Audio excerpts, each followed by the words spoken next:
Hi, welcome back to the channel, folks. JD here again with another quick video for you. Not finance related this time.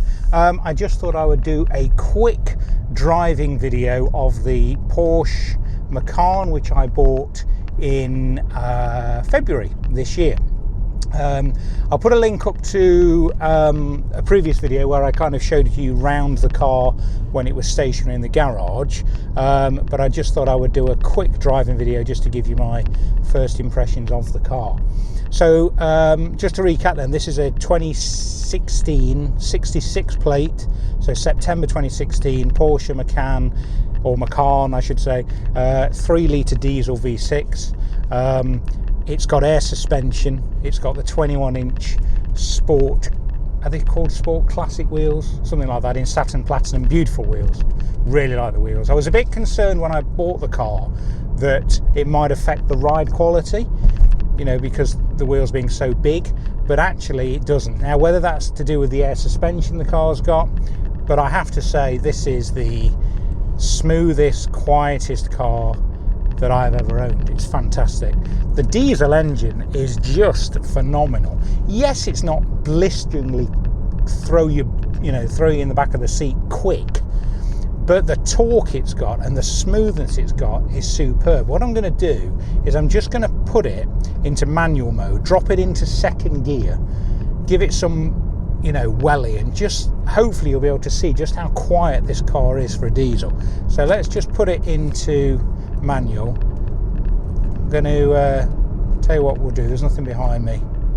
I'll get it in second gear at about 20 miles an hour. So I'm doing about 15 miles an hour now, and just listen to how quiet this engine is.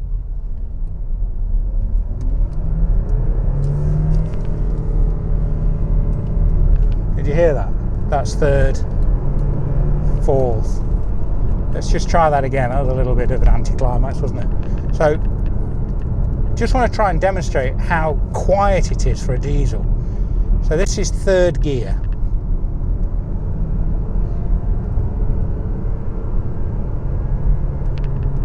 Just holding it in third. Let's just get past these cyclists who are riding triple file right on the corner of a bend. Brilliant. This will be a good opportunity to take over somebody, won't it? So I'm currently in third gear, 22 miles an hour. Second gear, let's see if we can get past these dudes.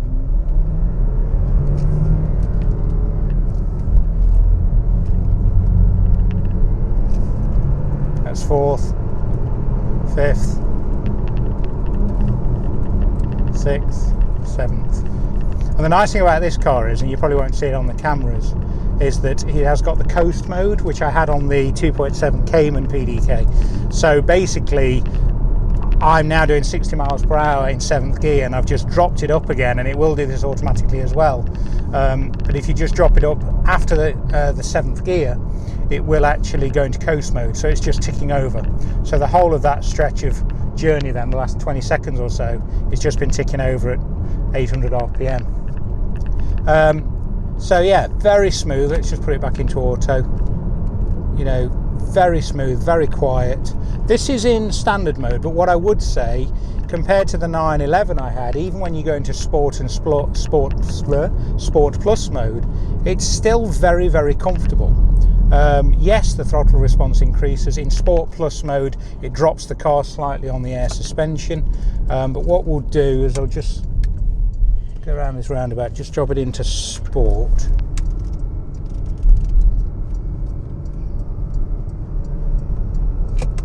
Let's come out this bend. Very good!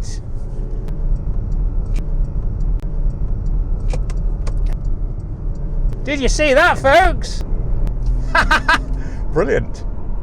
Anyway, so this is sport mode.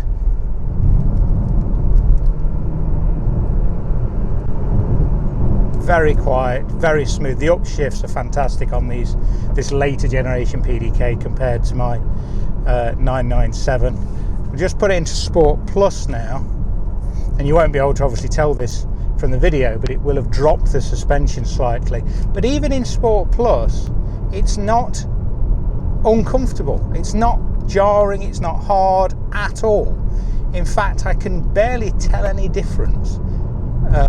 Yes, it might be a little bit firmer, but it certainly is nowhere near like the suspension was in the 911 for obvious reasons. You know, this is a comfortable cruiser.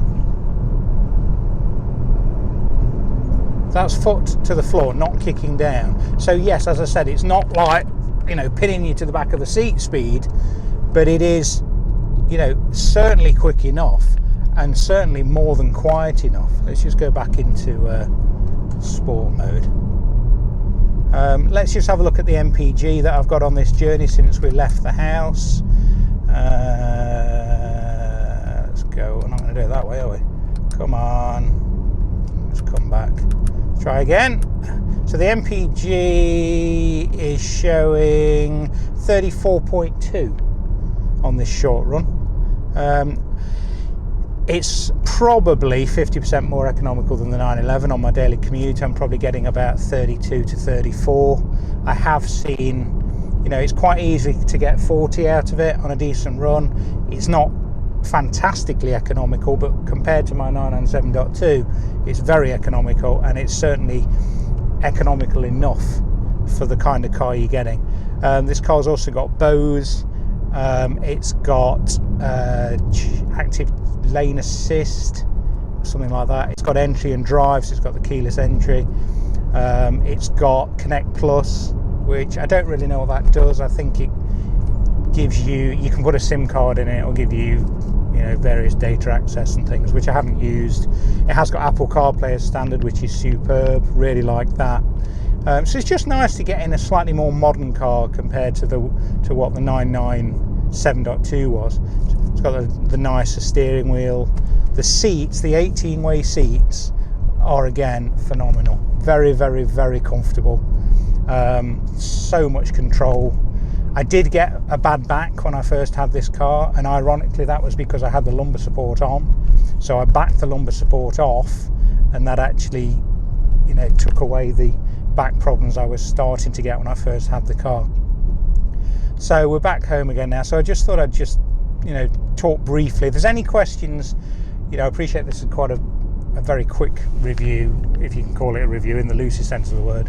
If anyone's got any specific questions they'd like to know about the car, they'd like me to show on a future video, please don't hesitate to get in touch as usual.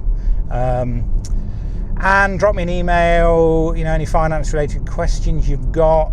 You know, if you want to request a copy of the spreadsheet, please do. You can email me down here at the usual address. And I will see you next time. Thanks for watching. Take care.